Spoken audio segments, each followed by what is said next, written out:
Major Mohammad Ali Shah also joins us. I'm sorry, sir, for the earlier confusion, but what do you have to say about it, sir? Today we are honoring the fallen heroes in Ladakh. 559 lamps have been lit, and we just saw Defense Minister Rajnath Singh and MM Naravne, Army Chief, and Air Force Chief and Vice Admiral. All of them are present there to pay homage to the fallen heroes of Kargil War. Sir,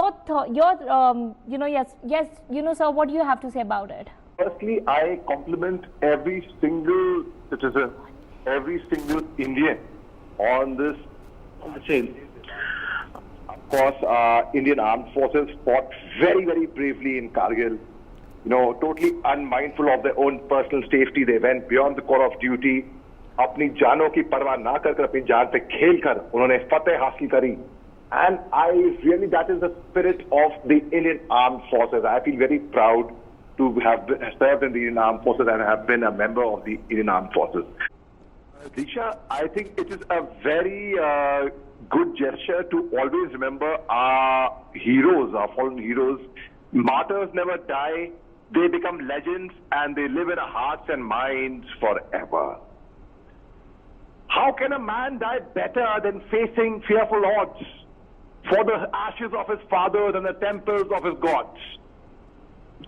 There's an oath we take in the army when we are commissioned as officers, when we are awarded the President's Commission, and I took that oath on 6 September 2003. I was highly inspired when the Kargil War was taking place, so that's why, of course, I joined the army after that. And that oath says, the safety, honor, welfare of your country comes first, always, and every time. The honor, welfare, and comfort of the men you command comes next. Your own ease, comfort, and safety comes last, always, and every time. Now let me tell you, most of our brave hearts who we lost in 1999, they were all young officers and jawans. They were all in their early 20s. Many of my seniors, whose families I know personally, we had lost them, and what great day than this to actually honor them. Similarly, on 17, 18, 19 November, we have the Rizangla Day because of the Battle of Rizangla, which we fought with the Chinese. Now, when we talk about 1999 Kargil, I will read out, rather I'll recite it, I know it by heart, a letter which one of my seniors had written before he went for the final assault toward the enemy. He wrote, "My loving Papa, Mummy, and Granny, by the time this letter reaches you all, I would be observing you all from the skies, enjoying the hospitality of Apsaras. I have no regrets.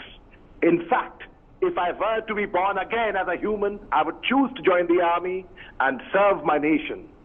Whichever organ needs to be taken should be taken and donated. Please donate some money to the orphanage and continue giving ₹50 to Rukhsana every month. I hope the sacrifice of these brave men is remembered and inspires generations to come. I hope a photograph of mine is kept in the Alpha Company Mandir next to Karni Mata. Papa, you must be proud. Mama, please go and meet. The name is withheld. I loved her. Mama ji, please forgive me for anything wrong that I may have done. Anyhow, it's about time I go and join my clan of 30 dozen. My assault party has 12 chaps. Live life king size, yours, Robin." This is what Captain Vijayan Thapar had wrote, who was awarded a Veer Chakra for gallantry posthumous, which his family had gone to collect on his behalf. Now these are the emotions of our brave hearts, of our soldiers. You can imagine when they were there, they were fighting for the motherland. They choose to lay down their lives rather than turning back. And on the contrary, it was, I think, very disgraceful of the enemy to not to claim the bodies of their soldiers. They denied incidentally, initially, that no, these are not our soldiers. They were some other intruders. They don't belong to us. And let me tell you, it was one of our Indian Army Brigadier Saab who wrote a citation for one enemy soldier, for one captain, for one officer from the other side, because that officer fought bravely and he acknowledged it. He wrote the citation and kept it in his pocket, and the body was sent back to his country. And that person, that officer, was awarded the Nishan-e Haider in Pakistan. That's like equivalent to Paramveer Chakra. It was our graciousness of our Indian soldiers.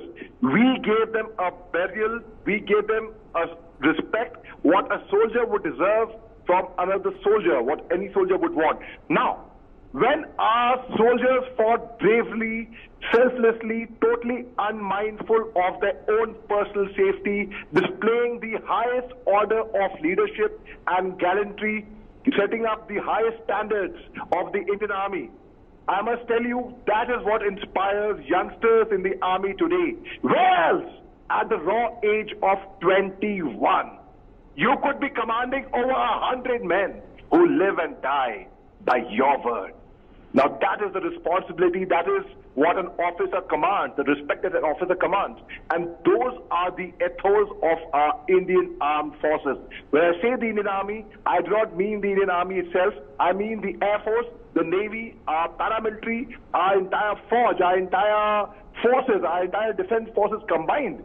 I mean, that is the spirit. You can imagine that, Diksha. And today, now when a motorcycle bike rally were organized, it was led by the Northern Army commander, the GOC 3 Corps, again a Lieutenant General.